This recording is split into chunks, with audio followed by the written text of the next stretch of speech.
cada mañana. Radio Boom Show. Nuestro próximo programa.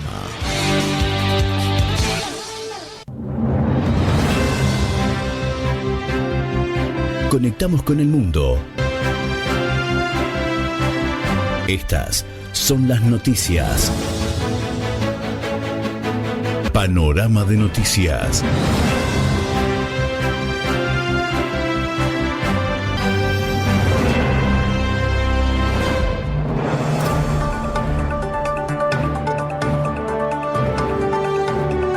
Bienvenidos, quien les habla Mario Gutiérrez.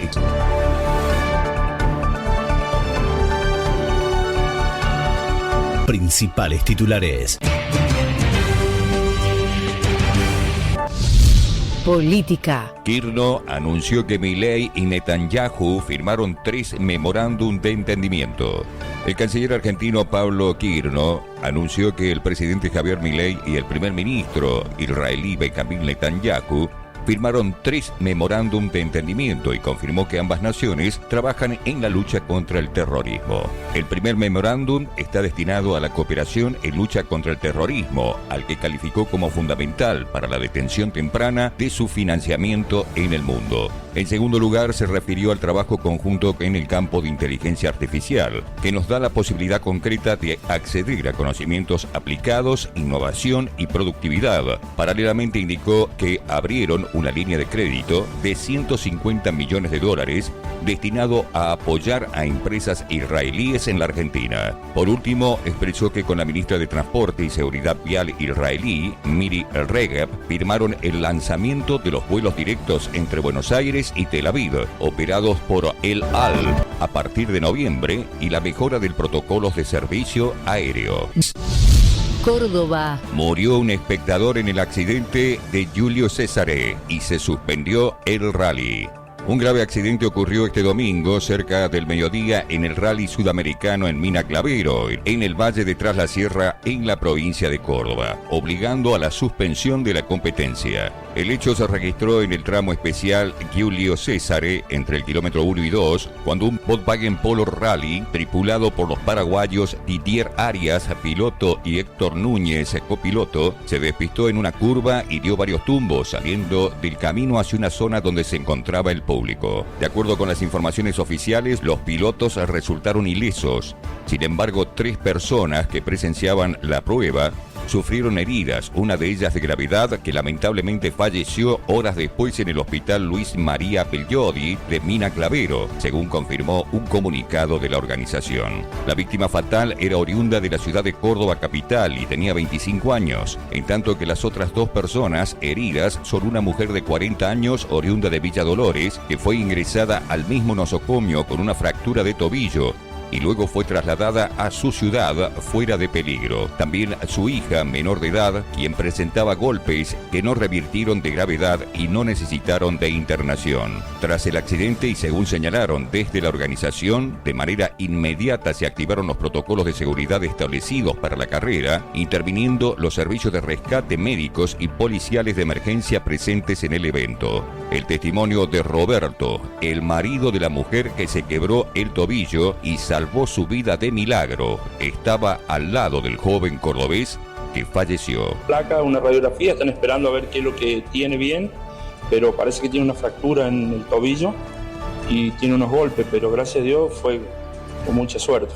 ¿Cómo ocurrió el accidente? ¿Cómo fue? Nosotros estábamos parados en una curva que venía ahí, el auto perdió el control, dio vuelta y ella estaba en una piedra con mi hija y le pegó el estirón y bueno, cuando ella saltó cayó abajo y ahí se dobló, y el chico que estaba al lado nuestro sí, él recibió todo el impacto del vehículo, ¿no?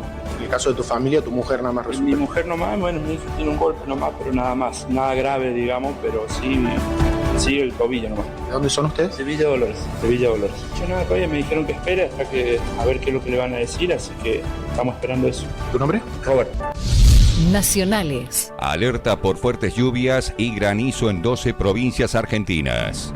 El Servicio Meteorológico Nacional emitió una alerta de nivel amarillo y naranja por fuertes lluvias y posible granizo en 13 provincias argentinas. Las advertencias se abarcan principalmente la noche del día domingo, y se extenderán hasta el día lunes. Las provincias afectadas por el alerta son el oeste de Buenos Aires, la zona cordillerana de Neuquén, Santa Fe, Córdoba, San Luis, Santiago del Estero, Catamarca, Formosa, Salta, Chaco, Jujuy, La Rioja y Tucumán. En estas regiones se prevén lluvias y tormentas aisladas de variada intensidad, algunas de ellas localmente fuertes. Se estima que las precipitaciones serán intensas en cortos periodos de tiempo, acompañadas de actividad eléctrica frecuente, posible granizo y ráfagas de viento que podrían alcanzar los 70 km por hora. El Servicio Meteorológico Nacional estima que las precipitaciones acumuladas oscilarán entre 30 y 70 milímetros, pudiendo ser superada en áreas específicas. Internacionales. Donald Trump afirma que fuerzas estadounidenses capturaron el carguero iraní Touska tras abrir fuego. Estados Unidos interceptó este domingo un carguero iraní en el Golfo de Omán y tomó el control de la embarcación tras abrir fuego, según afirmó el presidente Donald Trump en la red Truth Social. El navío, identificado como Touska y con bandera iraní, intentó evadir el bloqueo marítimo impuesto por Washington en los puertos de Irán y fue interceptado por la Armada de los Estados Unidos. El Comando Central de Estados Unidos precisó que el buque fue advertido repetidas veces durante 6 horas antes de la intervención, mientras que Trump afirmó que las fuerzas estadounidenses quedaron con la custodia de la embarcación. Según datos del sitio Marine Traffic, el buque había zarpado de Malasia el día 12 de abril y se encontraba a unos 45 kilómetros de la costa sur de Irán, cerca de Chabahar. En un comunicado, el cuartel general militar Hazrat Khatam Alabicha de Irán confirmó la intercepción y captura del buque y advirtió que responderá pronto. Se trata de una de las primeras intervenciones de este tipo de un carguero desde que comenzó el bloqueo naval estadounidense hace una semana atrás, una medida que ya obligó al menos a 25 buques a retroceder, según informó el ejército estadounidense. Nacionales. Prefectura sorprende a un buque de bandera portuguesa pescando ilegalmente en el mar argentino. En la madrugada de este domingo, 19 de abril del 2026, el sistema guardacostas de la Prefectura Naval Argentina detectó una incursión ilegal en la denominada Milla 200. Se trata del buque pesquero Coimbra, de bandera portuguesa, que fue captado realizando maniobras compatibles con la pesca de arrastre dentro de la jurisdicción argentina. El navío, que había zarpado del puerto de Montevideo en Uruguay el pasado 25 de febrero, fue localizado a la altura de Cabo Dos Bahías, en la provincia de Chubut. Según el registro satelital de Coimbra, ingresó aproximadamente 700 metros dentro de la zona económica exclusiva argentina, manteniendo una velocidad de 4,9 nudos, un patrón técnico que confirma que las redes estaban en el agua. A diferencia de operativos de años anteriores, donde era necesaria la persecución física y el abordaje en alta mar, esta vez Prefectura Naval Argentina explicó el nuevo protocolo de control digital vigente desde principios del 2026. La detección electrónica y el seguimiento de la velocidad de navegación ahora tiene validez jurídica para sancionar, explicaron fuentes oficiales. Bajo esta modalidad, la prefectura documentó la posición satelital y la velocidad del buque en tiempo real. Luego notificó al capitán del Coimbra vía radiofrecuencia sobre la infracción. Posteriormente inició un sumario administrativo ante la Subsecretaría de Pesca, lo que impediría que el buque opere con normalidad en puertos de la región y lo obligará al pago de multas que, según la ley de pesca, podría superar los 1.000 millones de pesos. Buenos Aires. Milei cruzó con dureza al periodista de La Nación. Basura inmunda. El presidente Javier Milei fustigó ayer en duros términos al periodista Jorge Eliotti del diario La Nación, al que calificó como una basura inmunda, luego de que éste formulara críticas al plan económico del gobierno. Aquí basura inmunda, mintiendo de nuevo, publicó Milei en su cuenta de la red social X y amplió su crítica al resto de los planteles periodísticos del diario La Nación, al asegurar que estas mentiras están avaladas por editores delincuentes y dueños de moral cuestionable. En respuesta a esto, Caputo publicó un tuit en el que señaló: falsísimo. Dije públicamente que se venían los mejores 18 meses en décadas. Se ve que este periodista ni siquiera se toma el tiempo de escuchar cuando yo hablo. Política. La pobreza infantil bajó el 25% respecto a la que dejó el gobierno anterior, según un informe. La Fundación Libertad y Progreso, que dirige Agustín Echevarne, Manuel Solatner y Aldo Abraham, puso de relieve que la pobreza entre los menores de 14 años en la Argentina descendió 24,8 puntos porcentuales desde el máximo de 66,1% registrado en junio del año 2024, mostrando una baja sostenida hasta llegar al 41,3% en diciembre del 2025. Con datos de la encuesta permanente de hogares del INDEC, subrayó en una gacetilla que esta cifra se reduce al 19,4% entre los menores de 5 años y el dato resulta especialmente alentador, ya que la nutrición adecuada, el acceso a cuidados de salud y el desarrollo de habilidades socioemocionales durante la primera infancia son determinantes para el futuro de los niños. Destaca el informe que durante esta etapa, caracterizada por una extraordinaria plasticidad cerebral, cada experiencia tiene un impacto decisivo sobre los desarrollos cognitivos, emocionales y sociales, sentando las bases para construir una trayectoria educativa posteriormente exitosa. Pondera que aproximadamente 4,1 millones de niños y adolescentes reciben la asignación universal por hijo, la que evidencia que aún persiste un porcentaje significativo cuyos hogares dependen de las prestaciones como la AUH o la tarjeta alimentar para cubrir sus necesidades básicas. Sin embargo, que esta asistencia económica clave para aliviar la urgencia del presente y garantizar un piso mínimo de protección social no alcanza por sí sola para quebrar las dinámicas estructurales de la pobreza. Agrega que, en este sentido, las condicionalidades vinculadas a la educación, los controles de salud y la formación laboral cumplen un rol fundamental. Y finaliza diciendo que invertir en capital humano durante los primeros años sigue siendo decisivo para construir autonomía y aplicar las oportunidades futuras. Que no se trata solo de atender las necesidades básicas del presente, sino de generar las condiciones para salir de la pobreza estructural y asegurar que cada niño pueda desplegar al máximo su potencial y sus oportunidades de desarrollo. Economía. Tras la eliminación del cepo, los argentinos compraron más de 31.000 millones de dólares. Tras cumplirse un año desde que el gobierno eliminara el cepo cambiario, los argentinos compraron desde ese momento más de 31.000 millones de dólares en el circuito formal, mientras que el tipo de cambio prácticamente no aumentó. Desde el mes de abril del año 2025, tras la decisión del Gobierno Nacional de desarmar las restricciones para los ahorristas, la compra de divisas se sostuvo con intensidad mes a mes. Según los datos oficiales, el total acumulado asciende a 31.373 millones de dólares desde la reapertura del mercado cambiario. Los datos del mercado reflejan una fuerte participación de los ahorristas desde el inicio. En abril del año 2025, el primer mes tras la desregulación, cerca de 1 millón de personas compraron 2.077 millones de dólares. En los meses siguientes, la demanda creció de manera sostenida. En mayo, se adquirieron 2.283 millones de dólares.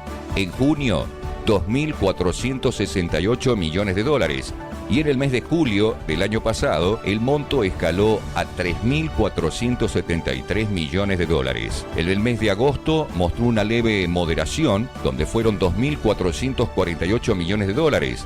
Pero septiembre marcó el pico del periodo, con 5.130 millones de dólares, en un contexto de dolarización previo a las elecciones legislativas. En el mes de octubre, mes electoral, el volumen se mantuvo elevado en unos 4.731 millones de dólares, mientras que en noviembre se registró una caída a 1.597 millones de dólares. Hacia fin de año, la demanda volvió a repuntar. En diciembre se compraron 2.186 millones de dólares por parte de cerca de 1,5 millones de personas, y en enero del 2026 las adquisiciones alcanzaron los 2.613 millones de dólares, con 1.600.000 compradores en todo el país.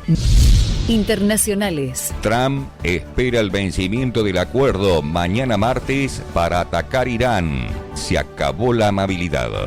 El informe de Carlos Rucauf en la noche de este domingo sobre las últimas novedades a nivel internacional en la guerra de Medio Oriente. Es domingo a la noche y cuando todo el mundo esperaba que comenzara un proceso de negociación anunciado por el presidente de los Estados Unidos en el día de mañana en Islamabad, la capital de Pakistán, han ocurrido dos hechos de inmensa gravedad. En primer lugar, la Marina de los Estados Unidos atacó un carguero iraní, lo perforó en su sala de máquinas con un ataque letal que no sabemos cuántas víctimas ha producido y lo capturó. Esto fue informado por el propio presidente de los Estados Unidos en su red social y además anunció en otro comunicado que si no se hace la negociación que está esperando entre Irán y Estados Unidos en las próximas horas, vencida la tregua que vence el martes, va a atacar estructuras civiles, puentes y estructuras de energía eléctrica. También algunas versiones informan que atacaría el petróleo, es decir, los depósitos de petróleo de la estructura de la República Islámica de Irán y también la zona de Bushehr, donde se encuentra el uranio enriquecido. Es decir, que nos acercamos a un momento de extrema gravedad en esta guerra, porque al propio tiempo la inteligencia iraní ha informado que espera un ataque sorpresivo de Estados Unidos e Israel en las próximas 24 o 48 horas y ha dado instrucciones a todas las personas que participan del sistema escolar primario, secundario y universitario en Irán que no concurran a ninguna clase hasta nuevo aviso y que todo se haga en forma online. Es decir, la guerra que parecía que entraba en un acuerdo cercano se está a punto de desatar con mayor violencia que hasta este momento. Los mantendremos informados ante cualquier otra novedad. Realmente momentos dramáticos para el mundo. Buenos Aires. Incendio en edificio Libertad de la Armada. 75 evacuados y 5 heridos. Un incendio de importantes dimensiones se desató en la noche del día sábado en la sede de la Armada Argentina, ubicada en el edificio Libertad, en el barrio porteño de Retiro. El siniestro generó un fuerte operativo de emergencia con un saldo de 75 personas evacuadas y al menos 5 afectados por inhalación de humo. Incendio en el edificio Libertad de la Armada Argentina. Un incendio de gran magnitud se desató en el edificio sede de la Armada Argentina ubicado en Retiro. Ocurrió en el edificio Libertad sobre Comodoro Pi al 2000, donde las llamas comenzaron anoche y afectaron los pisos 12 y 13 del complejo. Al menos 75 personas fueron evacuadas mientras trabajaban en el lugar dotaciones de bomberos de la ciudad, efectivos de la Policía Federal Argentina y personal del SAME. El incendio generó una intensa columna de humo visible desde distintos puntos. 5 personas fueron asistidas por inhalación de monóxido de carbono, aunque ninguna requirió traslado hospitalario. Tras varias horas de trabajo, el incendio fue contenido y se iniciaron tareas de enfriamiento. Tucumán. Desarticulan red narco en el norte argentino tras mega operativos en varias provincias. En un mega operativo conjunto con la PSA y Gendarmería Nacional, desactivaron una red narco que operaba en Tucumán, Salta, Jujuy y Santiago del Estero. Tras una investigación de 310 días, se realizaron múltiples allanamientos, incluyendo procedimientos en Monte Quemado, que culminaron esta madrugada. La banda utilizaba una logística sofisticada, ocultaba estupefacientes en caminos de limones y colectivos con doble fondo, custodiados por vehículos barredores. El saldo total asciende a 6 detenidos, el secuestro de más de 150 kilos de droga y 3 millones de pesos en efectivo, además de vehículos de alta gama. La causa continúa abierta y bajo secreto de sumario mientras se llevan a cabo pericias a 7 celulares para identificar nuevos nexos en la región.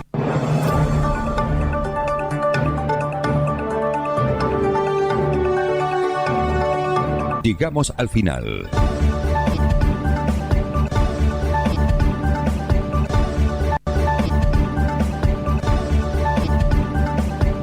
los invitamos para nuestro próximo informativo.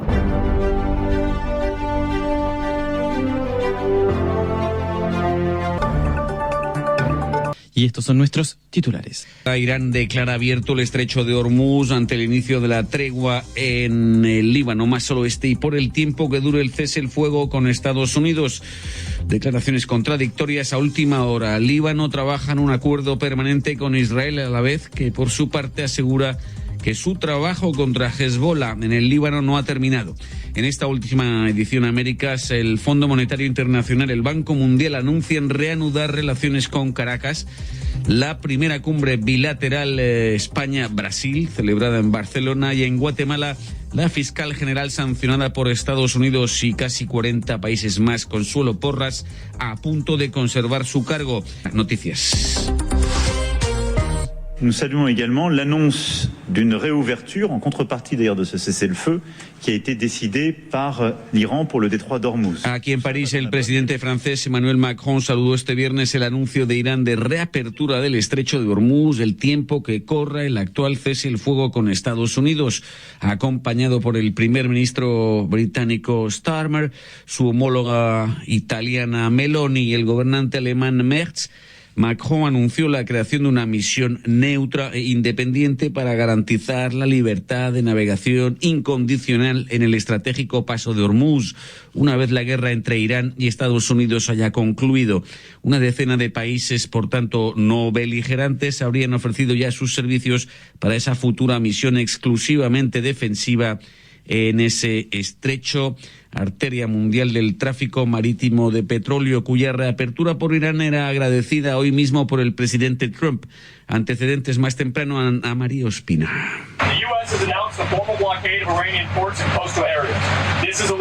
Trump dejó claro que el bloqueo de los puertos iraníes se mantendrá hasta que se alcance un acuerdo definitivo. Y en otra publicación, Trump afirmó que Irán ha aceptado, leo textual, no volver a cerrar nunca más el estrecho de Hormuz. En esta serie de publicaciones realizadas en espacio de una hora, aprovechó para dar las gracias a diferentes partes implicadas. Aseguró que esta vía marítima está siendo desminada o será desminada por Irán con el apoyo de Estados Unidos. Vale la pena recordar que el estrecho de Hormuz fue cerrado por Irán por primera vez en 2026 a principios de marzo en respuesta a los ataques de Estados Unidos e Israel a su territorio que provocaron la muerte del líder supremo, el ayatolá Ali Khamenei. Al menos dos fuentes iraníes aseguraban a media tarde que Teherán y Washington no tienen ya como ambición prioritaria concluir un acuerdo de paz global, encontrar sino más bien un protocolo de pacto, de acuerdo que impida la reanudación de la guerra. A esta hora también el acuerdo entre Estados Unidos e Irán sigue en buena vía, afirma Donald Trump desde Phoenix, Arizona, pero Mohammad Bagher Khalibaf, el hombre fuerte, presidente del Parlamento iraní, asegura a esta hora que Irán volverá a cerrar el estrecho si no se levanta el bloqueo de Estados Unidos sobre sus puertos, como pudieron escuchar en ese extracto de una patrulla de la Marina de la US Navy más temprano. Bajo la mediación de Donald Trump, Israel y el Líbano acordaban ayer un cese el fuego de 10 días en paralelo a la tregua vigente entre Estados Unidos e Irán. En su red social, Trump escribía incluso hoy que había prohibido a Israel bombardear de nuevo el país del cedro. Respuesta a media tarde desde Jerusalén.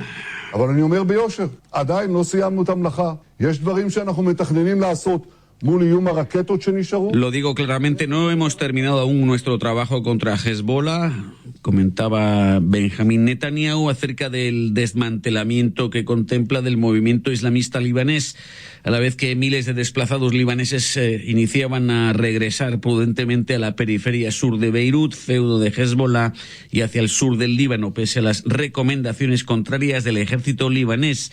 También tomaba la palabra el presidente del Líbano, Joseph Aoun, de manera inusual.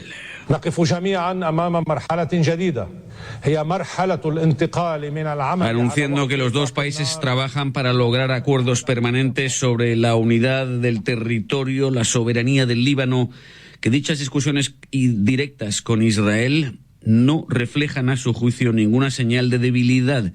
Informa desde Tel Aviv, Israel, corresponsal de RFI, Daniel Blumenthal, a media tarde del viernes. El cese de fuego por 10 días declarado anoche entre Israel y Hezbollah en territorio libanés se mantiene y por ahora obtiene sus primeros frutos. 2.000 kilómetros hacia el este, Irán y Estados Unidos anunciaron la apertura del estrecho de Hormuz.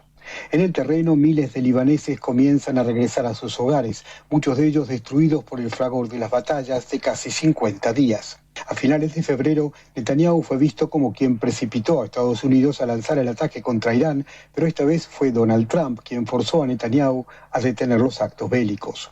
Washington califica el cese de fuego como el comienzo de negociaciones de paz, pero los líderes locales mantienen expectativas menos imaginarias.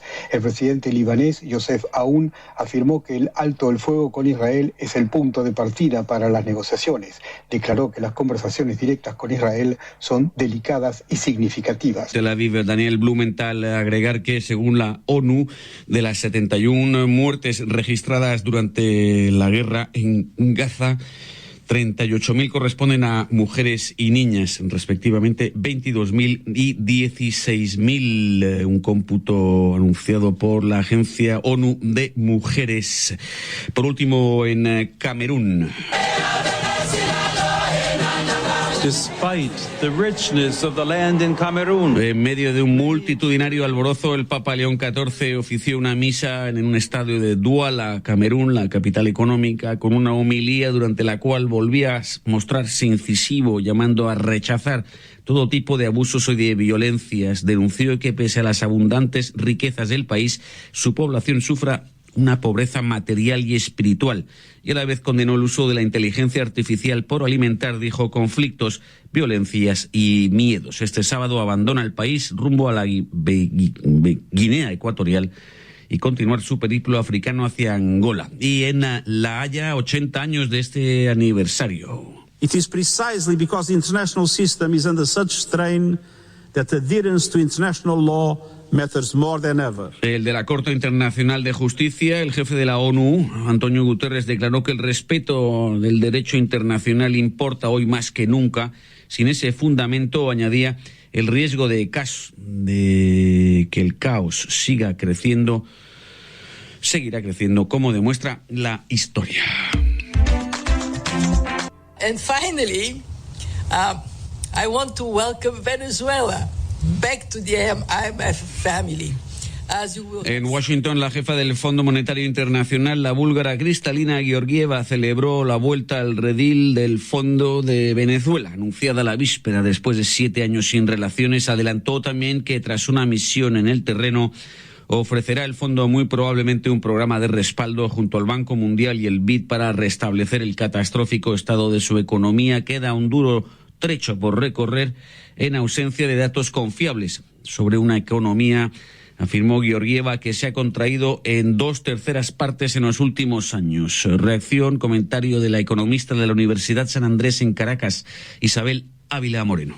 Es muy, muy importante porque es la primera señal que se tiene de por fin tener reacceso una vez más al financiamiento internacional. Vamos a por fin tener acceso a los derechos especiales de giro. ¿Qué significa el acceso a estos derechos especiales de giro? Ocurre que el bolívar sufrió una depreciación, una devaluación muy fuerte, y uno de los activos que ayuda a que la moneda mantenga su valor, la moneda nacional, son las reservas internacionales. Entonces, el recuperar las relaciones con el FMI nos da acceso a unos derechos especiales de giro que duplican nuestras reservas internacionales, y eso es muy positivo para la moneda. Este paulatino regreso de Venezuela al Foro Mundial se reflejaba hoy también desde Barcelona, en España, con el anuncio de la primera visita el próximo día 24 a Caracas de un líder latinoamericano desde que Estados Unidos capturara a Nicolás Maduro el 3 de enero. Será la del presidente del país vecino, Gustavo Petro. Y el 24 de abril voy a ir a Caracas. Si Mahoma no viene a mí, yo voy con eso. Yo voy a la montaña. Y entonces voy a Caracas. He ido varias veces. Parte de mis idas es lo que me ha llevado a que me metan en la lista OFAC. Con todo lo que hemos avanzado y todo lo que hemos logrado, el reto mayor, que es terminar de concretar el desplazamiento de un régimen que derrotamos primero espiritualmente. después electoralmente y a principios de este año militarmente. Al mismo tiempo, en Madrid se encontraba este viernes la líder opositora venezolana, María Corina Machado, con ese mensaje a la que arropaba la oposición conservadora española. Machado declinó cruzarse con el presidente del gobierno español, Pedro Sánchez, que en ese momento se encontraba a su vez en Barcelona, celebrando una primera cumbre bilateral España-Brasil. Hemos firmado 15 acuerdos que yo subrayaría son clave en el siglo XXI, desde los minerales críticos hasta las tecnologías de la información, la comunicación, las conexiones satelitales. Avanzamos también en compromisos sociales fundamentales en los cuales ambos gobiernos estamos plenamente comprometidos.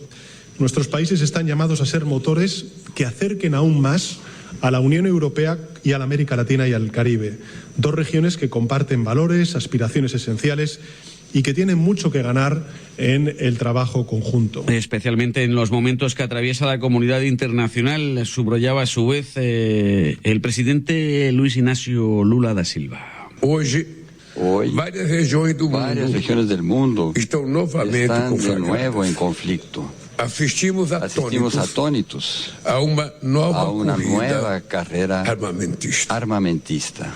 Mujeres y niños y niñas se han convertido en objetivos y la inteligencia artificial ha sustituido la ética humana. Por eso, mi querido amigo Pedro Sánchez, yo entiendo perfectamente cuando dices no a la guerra. En Barcelona todavía, donde el presidente del gobierno español, Sánchez, descrito como el abanderado de la oposición política mundial al presidente Trump, según el Wall Street Journal, será arropado este sábado por mandatarios de otros países, Petro, Lula, Sheinbaum, 400 alcaldes, 100 partidos políticos en una cumbre de progresistas del mundo. RFI Barcelona, corresponsal Elise Gagangel.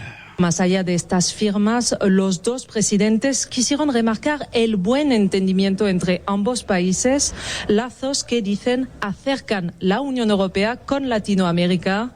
Además, tanto Lula como Sánchez quisieron resaltar la importancia de otra reunión que tendrá lugar este sábado, también en Barcelona, la cuarta cumbre en defensa de la democracia que impulsaron ambos mandatarios. En esta edición participan 15 líderes internacionales y, de hecho, el presidente brasileño felicitó a su homólogo español por haber logrado la participación de la presidenta mexicana y del presidente sudafricano, una prueba, según él, que su movimiento cobra cada vez más fuerza en el contexto de un mundo cada vez más fracturado. Elise Gazangel, Barcelona. Así dicho, Centroamérica a continuación. La fiscal de Guatemala, sancionada por Estados Unidos, 39 países más, Consuelo Porras, avanza y encabeza las calificaciones para optar a una reelección. Plazo final para el presidente Bernardo Arévalo el 16 de mayo. Y este es un enfoque, un análisis a cargo de Ubaldo Bravo, RFI. La comisión de postulación le dio uno de los puntajes más altos a la fiscal general Consuelo Porras, 92,33 puntos de 100, ubicándola entre los perfiles más aptos para este cargo que ella ocupa desde 2018. Ahora, para lograr su reelección, la encargada para América Latina de la ONG WOLA, Ana María Méndez Dardón, considera que Consuelo Porras estaría recurriendo al nepotismo y a la corrupción. En Guatemala, las redes del crimen organizado, las redes de corrupción, de narcotráfico, están penetradas en varias esferas del Estado. Pese a que Bernardo Arévalo tomó el poder y él ha querido hacer una depuración del sistema, estas redes son muy sofisticadas, se encuentran la forma de intervenir en procesos como esto, especialmente en la comisión de postulación. Esta comisión, en su mayoría, está integrada por personajes que son cuestionados. En teoría son académicos, pero son académicos que responden a los intereses de estas redes corruptas de las cuales Consuelo Porras es parte. Consuelo Porras hizo todo para impedir que Bernardo Arévalo llegara a la presidencia de Guatemala. El último camino entonces que le quedaría a la fiscal general para mantenerse en el cargo y guardar su inmunidad sería la impugnación del actual proceso de selección. El proceso en sí ya está impugnado legalmente. Varios candidatos han impugnado porque no se les ha hecho la evaluación correspondiente.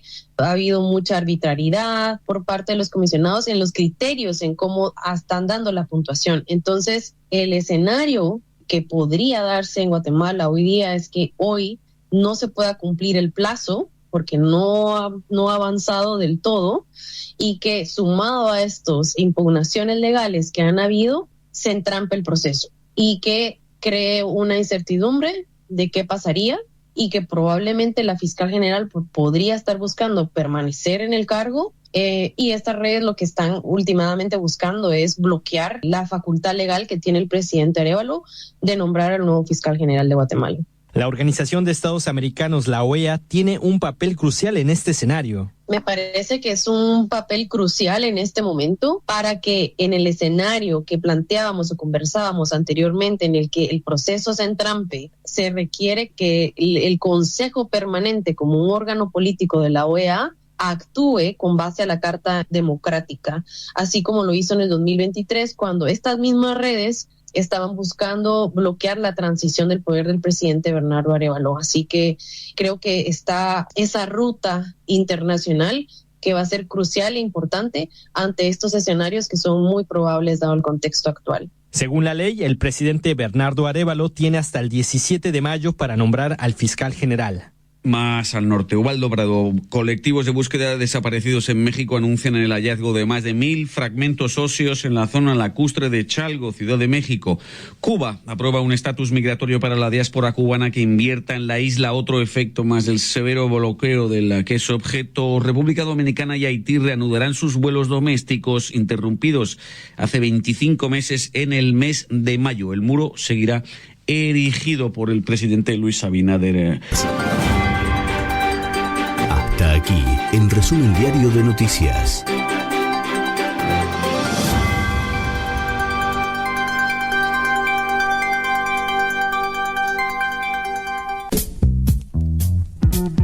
Esto está muy bueno. Estás escuchando Radio Boom.